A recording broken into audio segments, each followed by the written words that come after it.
네, 여러분 반갑습니다.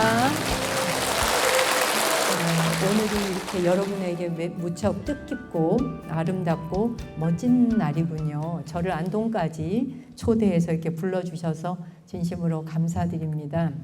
사실은 이 지역 사람들이 얼마나 평화롭게 살고 있는가, 또 삶에 큰 고뇌가 없이 그만저만하게 사시는가에 대한 부분보다 우리 인간이 태어나 살아가면서 우리가 가장 고뇌하고 또 반드시 넘어가야 될 저 언덕, 우리가 아제 바라 승아제 모지사바하 가자 어서 가자 열반 언덕 건너가자 극락정토로 가자라고 하는 그 말을 하는데, 우리가 살고 있는 세상을 차안이라 그러죠. 이 차안의 세상이 이토록 고통스럽고 괴로운 일이 많다면 그것을 벗어난 세상을 뭐라고 이름하는가, 그걸 피안이다라고 이름을 붙인 것이죠. 그래서 그 피안의 세계로 나아가자 라고 하는 것처럼 우리가 반드시 넘어가야 될 과정, 관문이 있다면 바로 이 피안의 세계로 건너가기 위한 데에 꼭 풀고 가야 되는 과제가 있는 거죠. 이 숙제를 풀지 않고는 넘어가지가 않는 거예요. 그래서 그 제목으로 제가 오늘 악한 감정을 전제로 해서 사람을 대하지 말자, 이 주제를 갖고 한번 얘기를 해볼까 해요. 악한 감정을 가지고 사람을 대하지 말자.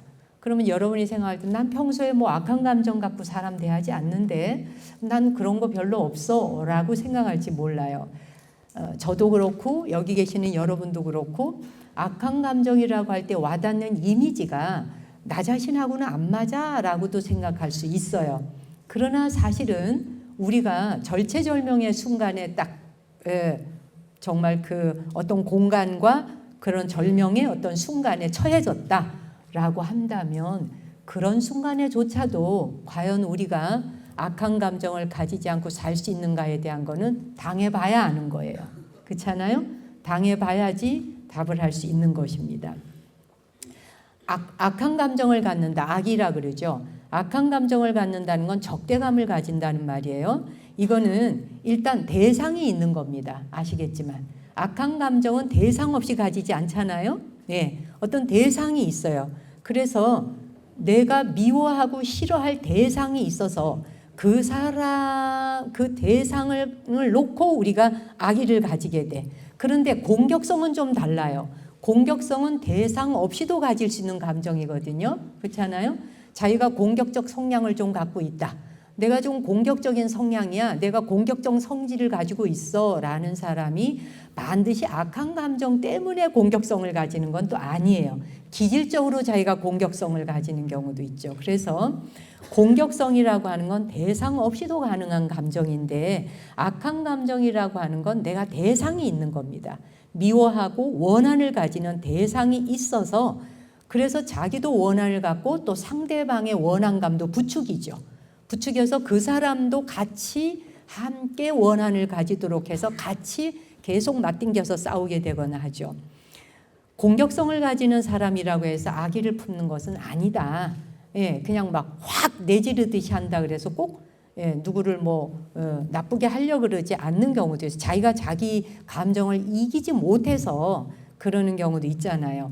근데 사람 사이에서 가장 큰 고통과 불행을 불러오는 감정이 바로 악의를 품는 거예요. 악한 감정. 그죠? 그 악한 감정을 품는 것이야말로 가장 큰 불행을 불러오잖아요. 이런 감정은 마침내 누군가를 해치고 싶어져요.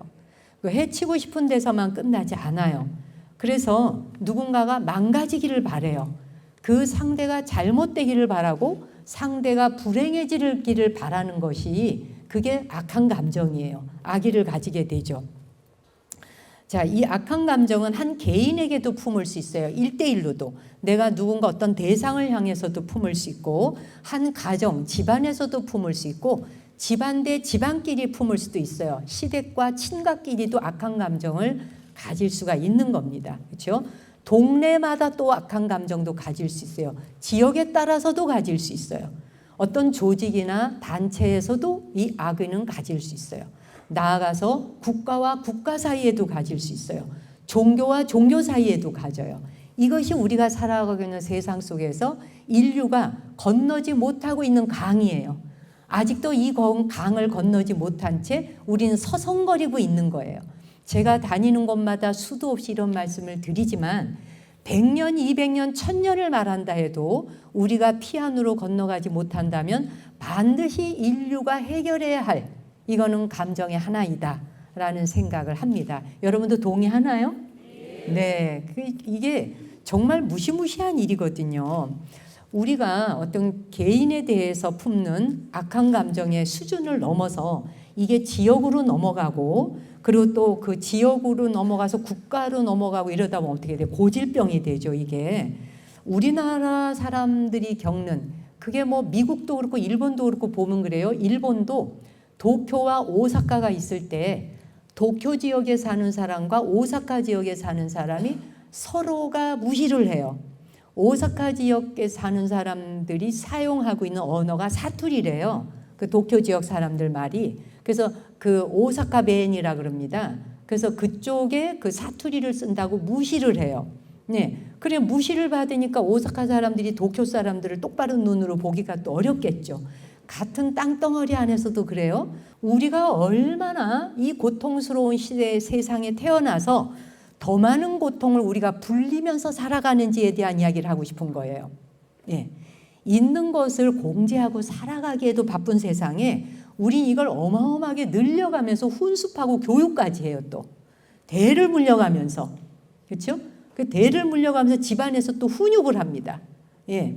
그래서 서로가 악한 감정을 품기 시작하면 서로 대책이 없어요. 종교도 그렇잖아요.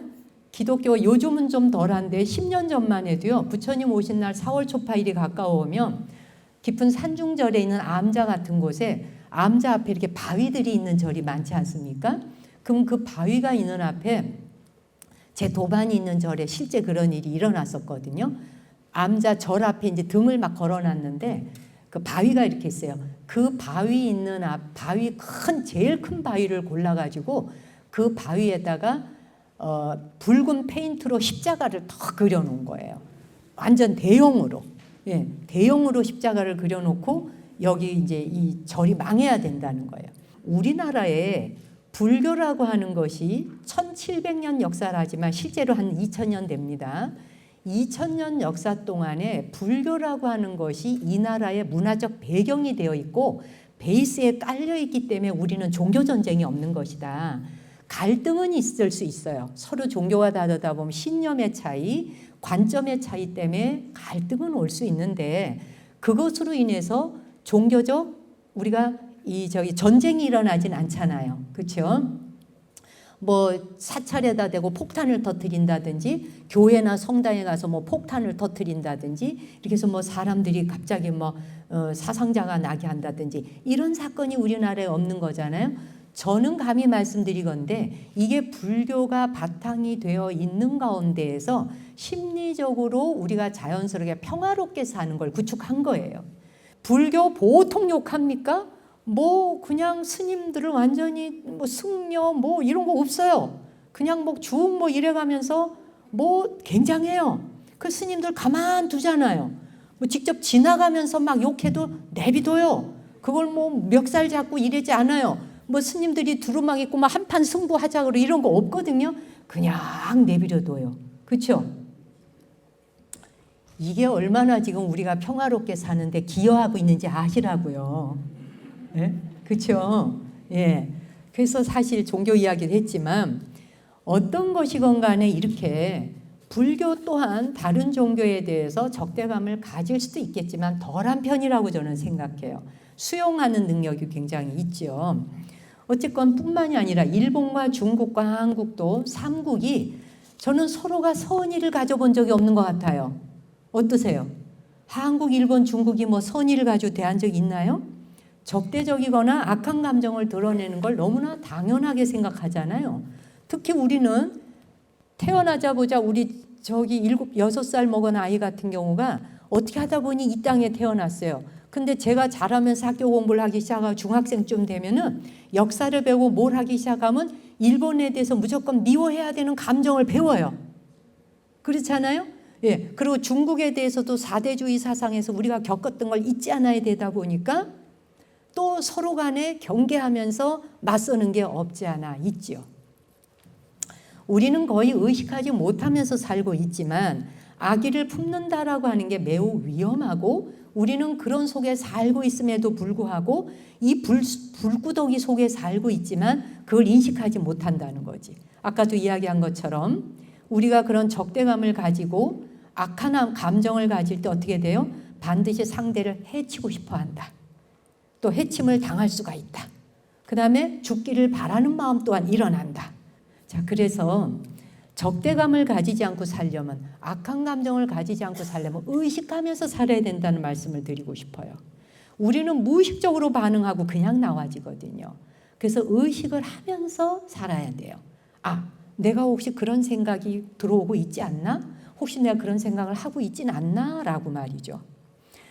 누군가가 내게 피해를 준다 그래서 그 피해를 주는 경우에 내가 당당히 맞서든지 당당히 해결하든지 아니면 물러서든지 용서를 하든지 뭐 어떻게 한 방을 먹이든지 해야 되는 거예요. 그런데 결코 악한 감정을 품고 살지 않도록 노력해야 돼요.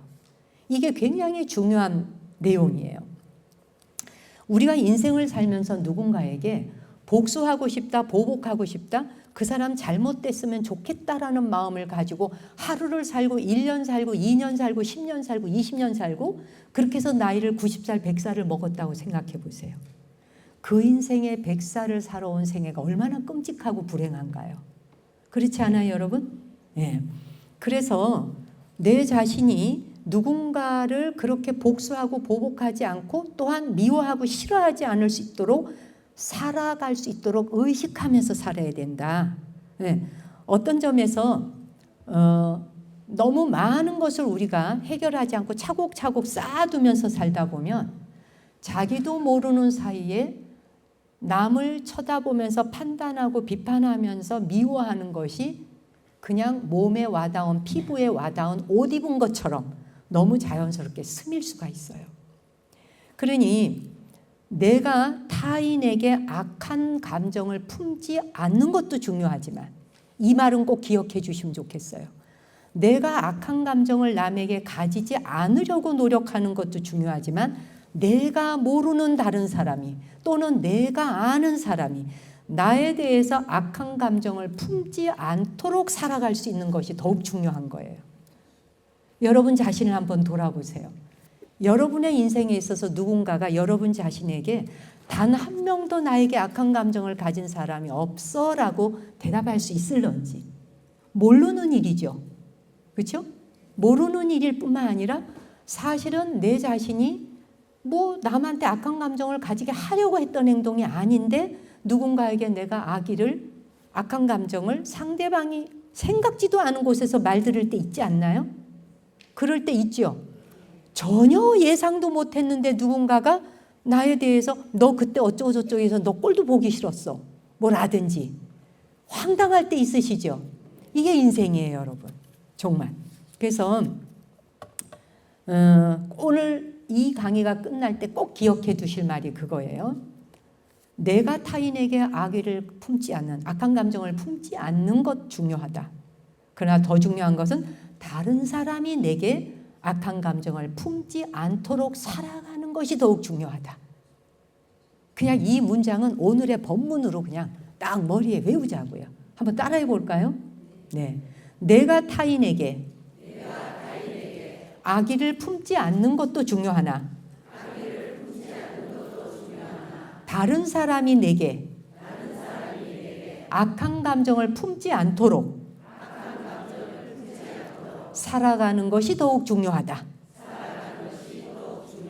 그러려면 어떻게 해야 돼요? 의식을 해야 되는 거예요. 무의식적으로 살아가다 보면 그런 일이 비일비재하게 일어나요.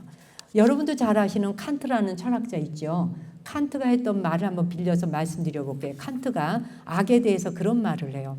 악이라고 하는 건, 그러니까 악한 감정 갖는다는 건 악이 있는 거잖아요. 그렇죠? 악은 사람의 본성이나 소질에서 비롯되는 게 아니라 본래 그런 게 아니라는 거지. 그게 아니라 절제되지 못한 성향에서 튀어나오는 것이다. 절제되지 못한 성향에서 그 악한 감정은 그냥 튀어나오는 거예요. 그냥 두더지 튀어나오듯이. 예. 그래서 악쪽으로 기울여지려고 하는 그런 성향을 가진 사람은 자신이 마땅히 해야 하는 일에 대한 걸 하지 아니하고 내 이익을 위해서, 나 자신이 좋고 내가 행복하고 내 이익을 위해서 사람으로서 마땅히 해야 될 일을 저버리고, 그리고선 자신의 이익을 위해서라면 도리를 저버리면서까지 악의 성향을 드러내고 산다는 거예요. 맞는 말로 들리나요?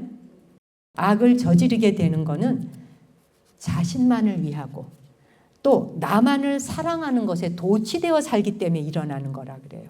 이 말을 가만히 새겨보세요. 우리가 나 자신을 위하고 또 나만을 사랑하는 마음에 도취되어 살다 보면 그냥 악을 저지르게 되는 거예요. 그래서 싸움도 일어나는 거 아니에요? 인정되세요 혹시?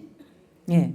그러니까 우리가 악이라고 하는 거를 품게 되는 순간 남의 목숨을 해치고 괴롭히는 것을 우리가 살고 있는 걸 차안이라 그래. 이 차자. 그렇죠? 우리가 살고 있는 이 차안은 남의 목숨을 해치고 괴롭히는 곳. 그렇죠? 제가 자주 얘기를 했는데 우리가 사는 걸 사바세계라 그러죠. 불교에서는. 사바세계는 죽지 않을 만큼 고통이 뒤따르는 땅. 그 말이죠. 죽지 않을 만큼 고통이 와. 죽으려고 깔딱하면 또 살려. 죽으려고 깔딱하면 또 살려. 예, 그래서 살아보라, 경험하라 이거죠. 예. 그리고 또 이 사바 세계를 뭐라 한다? 이 남선부주를 박복한 땅, 복을 짓지 못한 땅인 거예요.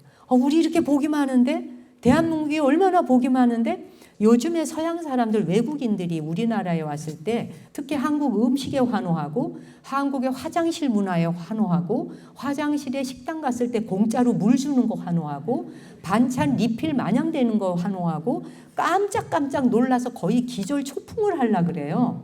우리는 그게 너무 당연하잖아요. 그렇죠? 우린 그게 인정이죠. 식당에서 물을 어떻게 돈 주고 사 먹으라 그래 이러잖아요. 반찬 먹다 떨어지면 좀 더 줄 수 있는 거지. 그 뭐 한 접시당 돈 더 내. 이게 어떻게 사람 사이에 가능해라든지.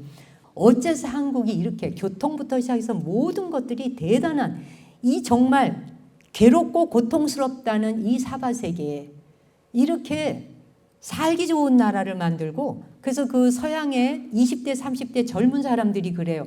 한국은 미래의 국가에 와 있는 것 같단 말을 하는 걸 제가 인터뷰를 들은 적이 있어요. 미래의 국가를 미리 나가가지고 있는 것 같다. 다른 나라에서는 경험해보지 못하는. 근데 영국의 어떤 기자가 칼럼 쓴 걸 제가 얼마 전에 본 적이 있어요. 그 사람이 그런 글을 썼어요. 자기가 5년인가 머물다가 이제 떠났는데 한국이란 나라는 불평과 불만이 가득한 나라래요. 그래서 저는 불평과 불만이 가득한 나라라 그래서 우리나라에 대해서 되게 안 좋은 걸 썼나 보다 이랬어요. 그때 들어보세요. 한국이 불평과 불만이 많은 나라라 불편한 꼴을 못 보는 나라가 한국. 뭐든지 불편하면 고쳐야 돼. 불평이 있으면 민원 들어가 보세요. 즉시 시의회님들이시죠? 즉시 고치시죠? 지역구 당장 고쳐요. 국민을 위해서라면 황토길을 만들어 드리오리까 자갈길을 만들어 드리오리까 어떤 푹신푹신한 길을 만들어 드리오리까. 그렇죠? 불만을 말하면 즉시 해결해 드리오리다. 이 대한민국이야. 그렇죠? 이러니 우리가 이 차 안에, 대한민국 국민은 차 안에 살고 싶은 거야 지금. 그 외국 사람들이 와가지고 한국에 살다 보면 떠나고 싶지를 않대요. 그 정도로 우리나라를 지금 대단하다 그러는데, 그런데 우리가 갖춰가야 될 성품과 인품은 다른 문제예요. 시민의식과 이런 문제에 대해서. 불평과 불만에 대해서 그 영국 기자는 좋다고 쓴 거예요. 자기는 그것이 참 괜찮더라. 5년 살아보니. 불평 불만하는 바람에 다 고쳐. 다 잘 살도록. 교통부터 먹는 것부터 모든 것이 놀랄 노자 놀래 자빠진다는 거야. 그냥.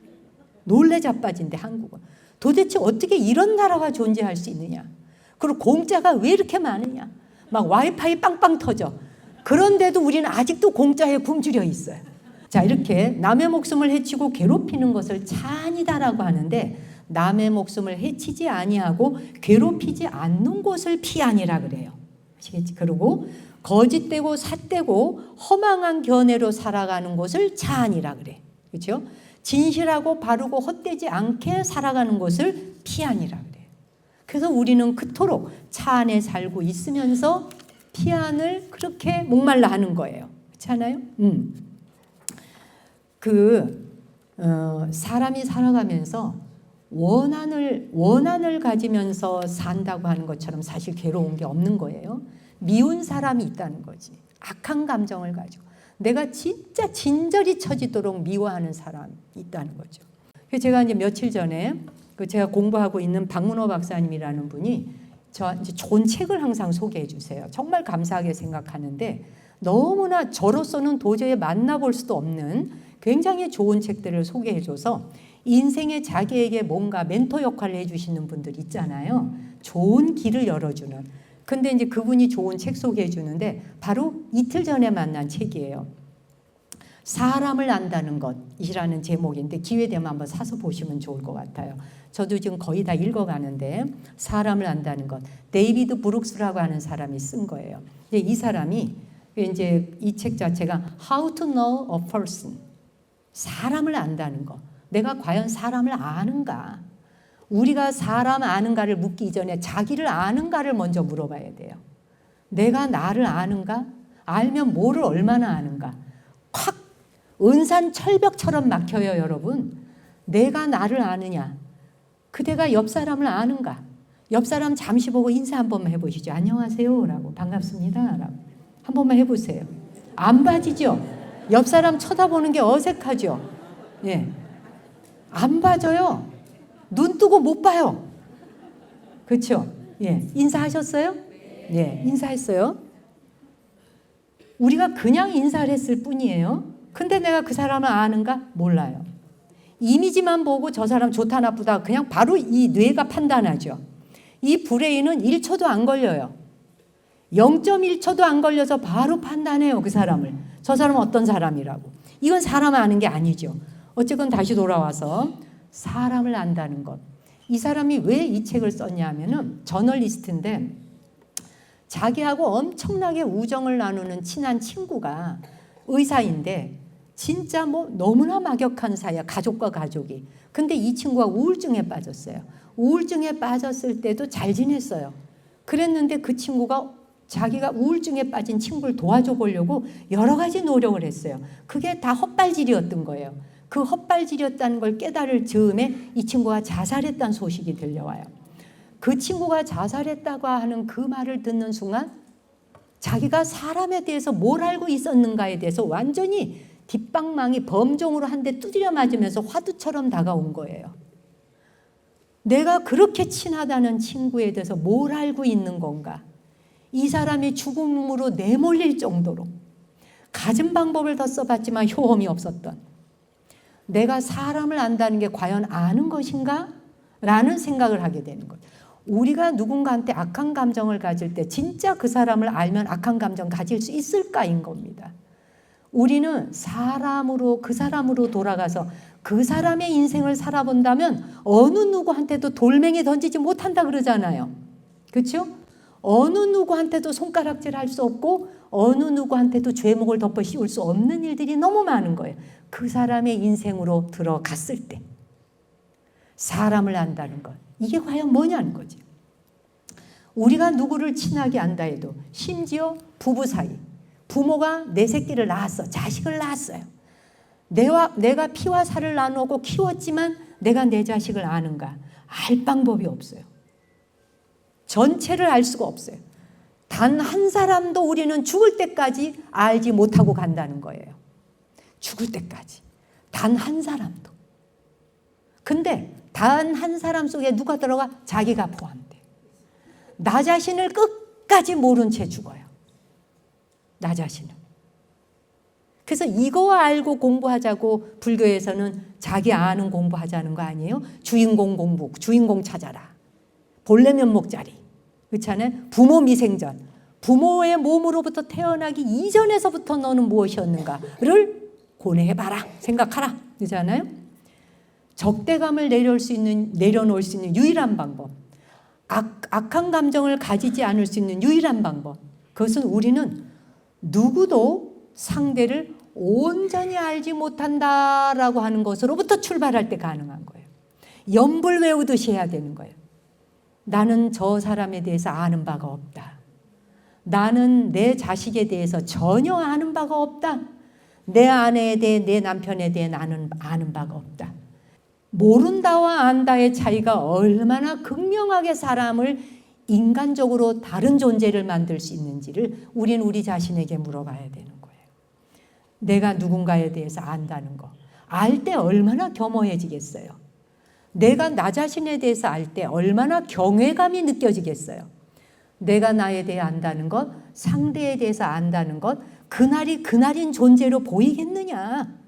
그 모양이 그 모양이요, 그 꼴이 그 꼴인 걸로 보이겠는가. 너는 맨날 그 모양이잖아. 너 맨날 해봐야 그 타령이잖아. 이게 뭐예요? 모를 때 나오는 말이잖아요. 알면 나올 수 없는 말이라는 거예요. 있을 수가 없는 말인 거예요. 이 모든 게. 알면 절대 상대방에게 이게 있을 수가 없다는 얘기죠. 안다는 것과 모르는 것의 차이는 어마어마한 차이를 갈라놓고 피안과 차안의 세계를 갈라놓는 게 안다 모른다의 차이인 거예요. 이해 가시죠? 그래서 우리는 더 나은 사람이 되는 좋은 방법을 구해서 공부해가는 중이고 그렇게 성장해가는 중이에요. 어른이 된다는 거. 우리가 성장해가고 어른이 된다라고 하는 것 자체가 어른이 된다는 것은 뭐를 하는 것을 어른이 된다 그러냐? 남을 탓하지 않는다는 거예요. 어른이 되는 사람은 남을 탓하지 않아요. 어린아이로 있을 때는 탓을 하는 거예요. 뭐가 이랬고 저랬고 뭐 변명거리가 많고 이야기거리가 많아. 예, 그러니까는 한마디로 신사적이질 않은 거지. 근데 거기서 조금 더 나은 사람 뭐냐? 남은 탓하지 않는데 자기를 탓을 해. 아이고 아이고 바보야 바보야 너는 왜 그 모양이니 너는 왜 거기까지밖에 못하니. 나를 탓을 하는 거. 남 탓하는 것보다는 조금 한 발 나을런지 모르나 전혀 나은 거 아니다. 그 다음에 실제로 어른이 되는 성장한 성인이 돼. 성인은 어른이란 말. 예, 성자라는 말도 있지만 성인이 된다는 것. 예, 성인이 된다는 건 누구도 탓하지 않는 걸 성인이라 그래요. 어른이라 그래요. 나도 탓하지 않고 남도 탓하지 않는 걸 성인이라 그래요. 그래서 우리 불가에서는 나도 남도 탓하지 않을 수 있는 공부를 가르치려다 보니까 어떻게 돼? 너다 나다라고 하는 것이 실제로 있는가? 나라고 하는 존재 있다, 너라는 존재 있다 하는데 너다 나다라고 하는 걸 탓하는 건 뭐예요? 네가 있고 내가 있으니까 탓을 하게 되죠. 싸움이 되잖아요. 그런데 이것을 내려놓게 하는 공부가 무엇일까? 무아라고 하는 걸 가리키는 거죠. 무아. 나라고 하지만 실제로 이 나라는 것과 그대라고 하는 것. 이 존재 자체가 오온으로 인해서 일시적으로 집합적으로 잠시 임시가 만난 것이지 원자들이 만난 것에 불과한 것이지 이건 너 아니다. 네 거 아니다. 그래서 이걸 전부 뭐라 그래? 허망하고 가짜인 것이다. 우리 눈앞에 보여지는 모든 세계는 철저하게 가짜요 거짓이다. 이거를 깨닫는 순간 우리는 남을 탓할 수 없고 자기를 탓할 수 없다.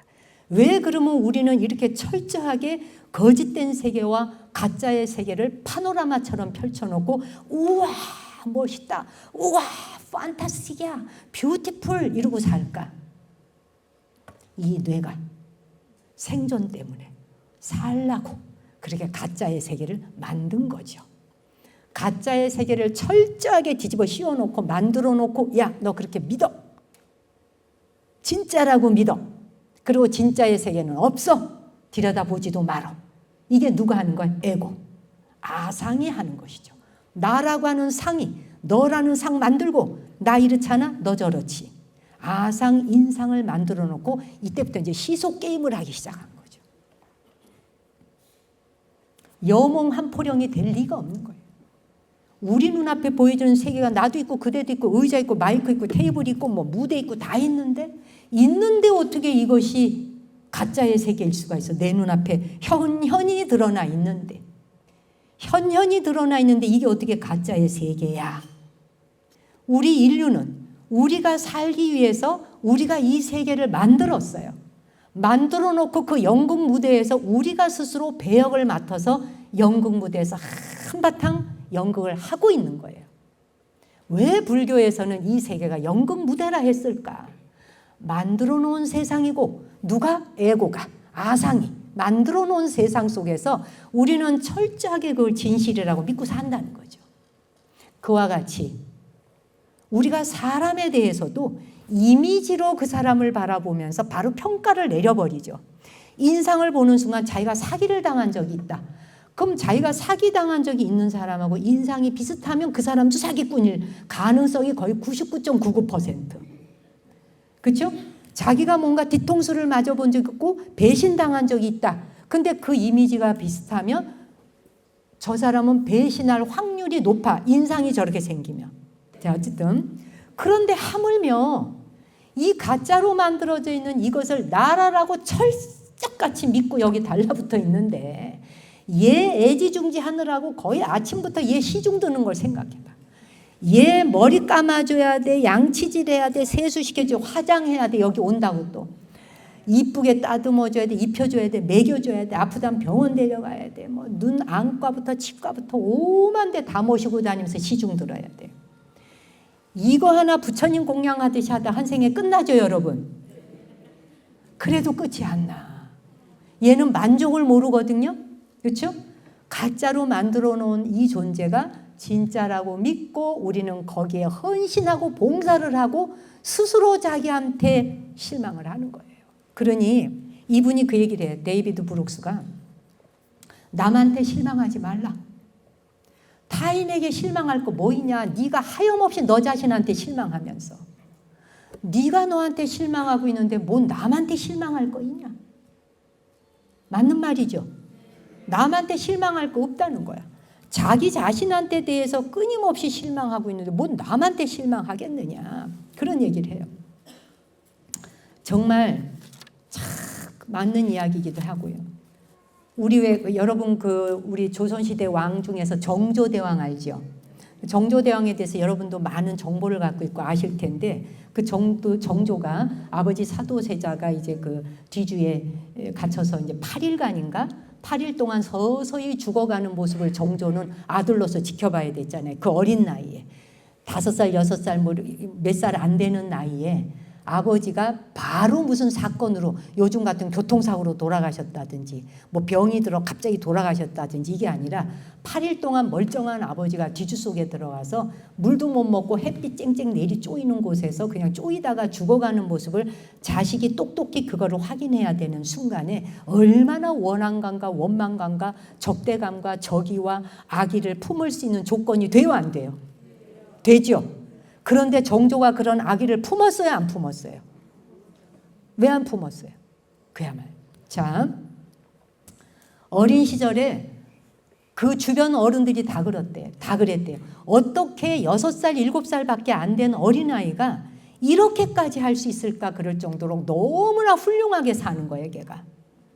그냥 아침 일찍 일어나면 일찍부터 일어나서 세수 탁 하고 탁 앉아서 책 읽고 너무나 책 읽는 거를 좋아해갖고 오죽하면 그 해경궁 어머니가 걱정을 할 정도로 얘야 책 좀 그만 읽어라. 그리고 너무 그렇게 일찍 일어나지 않아도 된다. 애를 달랠 정도로 살았다는 거예요. 예. 근데 어쨌건 이제 영조가 손주를 너무 이뻐했죠. 말도 잘 듣고 공부 잘하고 뛰어나니까. 하루는 정조가 되기 전에 세손을 데리고 이제 운종가를 나가요. 영조가 세손에게 묻습니다. 선을 행하기가 쉬우냐 어려우냐라고 묻잖아요. 그랬더니 바로 이 어린애가 선을 행하기가 쉽습니다라고 대답을 해요. 그럼 영조가 더 놀래. 어찌 너는 그렇게 자신감 넘치는 소리를 하느냐라고 했더니 쉽다고 생각해야 용감하게 나아갈 수 있습니다. 와, 대단하죠? 네. 여러분도 내가 악한 감정을 품지 않을 수 있는 사람이다라고 생각해야 용기 있게 그 길을 향해 나아갈 수 있는 거야. 누군가가 나에게 좋지 않은 표정과 말을 해도 상심하지 않을 수 있는 거예요. 유혹받거나 흔들리지 않을 수 있는 거예요. 그래서 아버지의 죽음이 있었기 때문에 어떻게 돼? 정조가 왕으로 이 세손이 왕이 될 가능성이 거의 없다는 말인 거예요. 자기 아버지가 그렇게 죽었다고 하는 말은 100% 왕이 될 가능성이 없습니다예요. 그렇죠? 그런데 어떻게 돼? 정말 왕이 될 자격이 박탈당할 모든 조건을 다 가지고 있는 세손이 더욱더 서현장에 열심히 나가 공부하고 새벽부터 일어나서 세수하고 탁 단정하게 옷 쫙 갈아입고 딱 나가서 서연장의 서연을 다 베풀고 공부하고, 그뿐이 아니죠. 왕이 될 수 있는 자질과 자격을 차곡차곡 그 어린아이가 쌓아나가요. 할아버지를 얼마든지 영조를 원망할 수 있었음에도 불구하고 아기를 품고 할아버지 어디 두고 봐라 이럴 수도 있는데 두고 봐라라는 생각을 하지 않았어요. 네. 그리고 자기 아버지가 그렇게 죽었을 때 얼마나 바보같이 살아온 아버지라면, 아버지가 거의 이 사도세자 정신질환이 오잖아요. 왜? 자식 하나 낳았는데 영조가 너무 기대감이 커서 기대감으로 애를 몰아세우잖아. 기대감에 몰아세우니까 그 기대치에 따를 수가 없어서 막 간 거지. 그냥. 막 가다 정신질환처럼 오는 거지. 그래 이상한 행동을 하니까 뒤주위에다 가둔 거 아니에요? 그러면 아버지를 원망하고 탓을 할 수 있음에도 불구하고 이 세손은 스스로 자기를 정중하게 가다듬고 정중하게 자기를 컨트롤했어요. 자기가 자기를 제어하는 거야. 미리 교육받아서가 아니라 사전에 내가 어떻게 인생을 살 것인가에 대한 걸 다 자기가 선하게 살고, 선을 행하기는 쉽다고 생각해야 용기 내서 앞으로 나아갈 수 있다. 이걸 이미 10세가 되기 전에 이미 이런 인격을 갖춘 거예요. 그리고 뭘 하는지 아세요? 할아버지를 원망하거나 아기를 품지도 않았지만 할아버지한테 국정을 열심히 배우잖아요. 할아버지가 가리키는 하나하나의 국정을 워낙 영조가 오래 살았으니까 다 가리켜요. 그리고는 뭐라 그러는지 알아요? 할아버지에 대한 은혜를 기억하겠다 그래요. 그리고 나아가서 아버지의 은혜 또한 기억하겠다 그래요. 우리는 상대방이 나에게 좋지 않은 기억을 주면 무조건 악한 감정 갖고 무조건 미워해야 되는 게 당연한 것 같이 여기는 세상 속에 살고 있어요. 당연은 없다는 거예요. 개개인의 문제라는 거예요. 개개인 자기가 그것을 어떻게 선택하고 내가 뭐라고 해석할 것이냐에 따라 우리의 운명은 완전히 뒤집어지고 바뀐다는 거예요. 그래서 여러분 혹시 영린 보셨나요? 네, 영화 안 보셨으면 한번 보세요. 그 영린이 바로 이 정조대왕에 대한 영화잖아요. 정말 보면은 참 감동이에요. 그래서 영린이라고 하는 말 자체는 아시죠? 임금의 분노, 임금의 노용, 임금의 살기, 이거를 이제 말하는 거예요. 영린 그러면. 거기에 보면 왕의 서책을 관리하는 내관이 있어요. 그 소임자 이름이 상책이라 그래요. 그 소임자가 책을 관리하는 상책. 근데 그 학식도 아주 뛰어나고 정조에 가장 가까운 지근거리에서 모시는 역할을 합니다. 신하들하고 이제 경연을 통해서 실질적인 학문에 대해서 이제 굉장히 그 정조가 역설을 하죠. 근데 하루는 신하들에게 중용에 나오는 23장을 암기할 수 있는 사람 여기 나와서 외워봐라. 이 영린에 나와요. 중용의 23장을 나와서 암송할 수 있는 사람 암송해보라. 이래요. 아무도 대답을 못해요. 그때 바로 상책한테 물어요. 너는 암기할 수 있겠느냐? 누구야? 바로 소임이 상책이잖아. 책이란 책 다 본 사람 아니에요. 딱 앞에 나와서 바로 이 영린에 보면 바로 그 상책이라는 소임을 맡은 자가 나와서 중용의 23장을 읊는 경연장이 나와요. 아주 공간이 숙연합니다. 그 내용을 제가 오늘 여러분한테 읽어드릴게요. 뭐 다 자료 나오지만 그래도 오늘 한번 들어보시자고요. 작은 일에도 정성을 다해야 한다. 작은 일도 무시하지 않고 최선을 다해야 한다. 작은 일에도 최선을 다하면 정성스럽게 된다. 정성스럽게 되면 겉에 배어나온다. 겉에 배어나오면 겉으로 드러나지고 겉으로 드러나지면 이내 밝아진다. 밝아지면 남을 감동시키게 되고 남을 감동시키면 이내 변화하게 되고 변하면 생육한다. 키우고 자라게 한다 이거지. 그러니 오직 세상에서 지극히 정성을 다하는 사람만이 나와 세상을 변하게 할 수 있다. 이게 그 경연장에서 쫙 산책이 읊어요. 박수 나오지 이 대목에서. 너무 멋있잖아요. 네. 그러니 여기서 정조가 23장의 중용을 외워보라 했던 말에 하고 싶었던 내용은 이건 거예요. 정성을 다하면 세상을 바꿀 수 있다는 거예요. 모든 것에 정성을 다하면 세상 바꿀 수 있어라는 이 메시지 하나 주려고. 그렇죠? 예. 근데 이게 우리 모든 사람들의 삶에 영향을 주는 거잖아요. 그렇죠?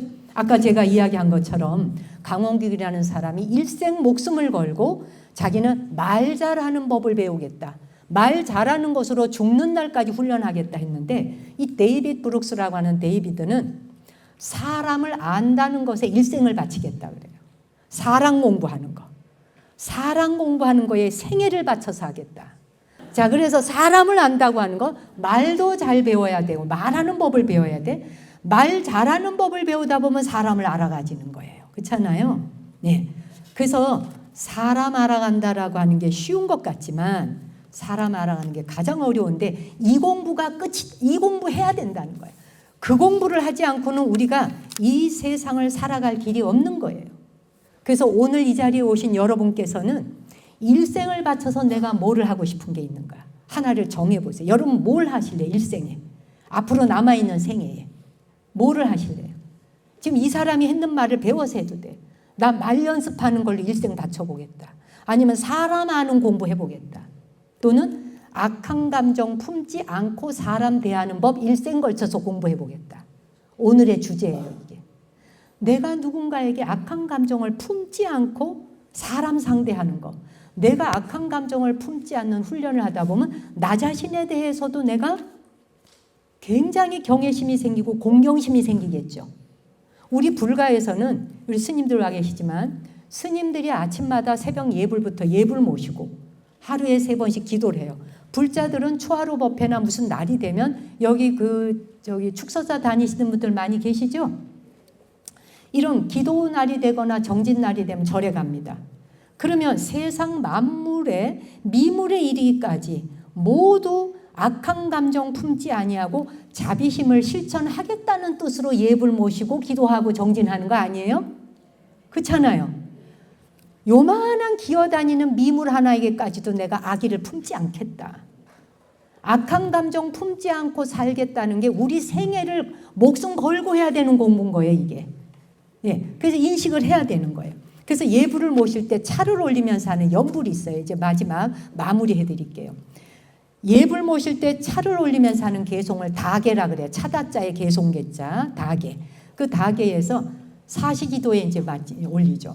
아금청정수 변이감노다 봉헌삼보전 원수의 납수 원수의 납수 원수 자비의 납수.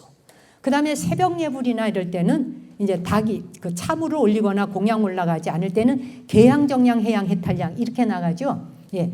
공양물이 올라가는 사시에는 바로 아금청정수 변이감노다 봉헌삼보전 원수의 납수라는 연부를 해요. 제가 지금 맑은 청정수를 감노의 차로 변하게 해서 변이감노다 변하게 해서 삼보전에 올리오니 봉헌삼보전 원컨대는 어여삐 여기셔서 자비로 섭수하여 받아주소서. 원수 애납수 원수자비 애납수 이 말이거든요. 그러니까 아금청정수 이 차로 내가 지금 올리는 이 맑은 물 한 잔 요것조차도 내가 감노의 물로 변하게 해서 삼보전에 올리오니 원컨된 어여삐 받으시고 자비로 섭수해 주소서. 이렇게 공경심을 담아서 이 물 한 잔을 올려도 올려요. 왜 그렇게 공경심을 담아 할까? 정성스럽게 살아야 하기 때문에. 불가의 모든 예불과 예경은 정성을 다 바쳐서 사는 거예요. 새벽 예불부터 시작해서. 감노라고 하는 말은 뭐예요? 불사란 뜻이잖아. 죽음이 없는, 영원히 죽지 않는다는 뜻이 감노잖아요. 예. 그 사찰에서의 하루 일과가 무지와 무명과 미혹의 세계에서 부처의 길로 나아가는 것으로부터 첫 출발하는 게 새벽 예불이에요. 부처의 길로 나아가는 게. 그렇잖아요? 그 과정이 바로 이 미혹의 세계에서 부처의 길로 나아가고 그 과정을 펼쳐놓은 한편에 쫙 영화처럼 펼쳐놓은 세계가 예불의 세계. 그래서 사물을 치잖아요. 막 범종도 두드리고 목어도 치고 그냥 운판도 두드리고 막 하죠. 응? 보셨죠? 예. 감노다라고 하는 건 맑은 신심이 바로 청정수이거든요. 맑은 신심. 오늘 여기가 여성 불자들의 모임이래요. 여성 불자들이 모여서 세상을 감로다로 바꿀 수 있는 원력을 가지셔야 되는 거예요. 감로의 물로 바꿀 수 있을 만큼 내가 악한 감정을 가지지 않고 선한 마음을 가지는 사람으로 살 것을 정말 스스로에게 내가 다짐하고 원력 세울 수 있는가? 그리고 부처님과 같이 생사가 없는 감로의 몸을 이루겠다라고 하는 그 원으로 살 수 있는가 하는 것이죠. 그런 뜻으로 불보살님께 공양을 올리는 것이거든요. 그래서 예불을 모신다라고 하는 건 사시의 불공이건 새벽 예불이건 부처님을 위해 산다기보다 법당에 가면 모셔져 있는 불상으로 조성된 부처님에게 예경하는 게 아니라 우리 한 사람 한 사람의 참 생명을 기르기 위해서 예불하고 예경하는 거예요. 자기 부처에게 내가 부처임을 잊어버린 것에 대해서 통탄하면서 본래 내가 부처임을, 이 가짜의 세계를 만들어놓은 세계를 진짜인 줄로 착각하고 살아온 나를 진심 참회하면서 그러면서 참된 길로 나아가는 거거든요. 오늘 1주년 기념 법회 축하드리고 다시 한번, 그리고 이 안동, 예천과 안동 지역에 계신 여성 불자님들께서 부디 여러분의 살아가는 하루하루의 나날들이 누군가에게 미운 감정, 악한 감정 그런 걸 품지 않고 내 삶 전체가 선을 품고 착한 사람으로 살아가리라. 다른 사람이 나에게 원망을 주고 다른 사람이 나에게 미운 짓을 할 때조차 그것을 내가 자비의 힘으로 되돌려 줄 수 있을 만큼 거대한 자비심이 내 안에 있음을 자각하고 인식하리라 하는 그런 원을 가지시고 부지런히 정진하며 살아가시길 기원합니다. 감사합니다.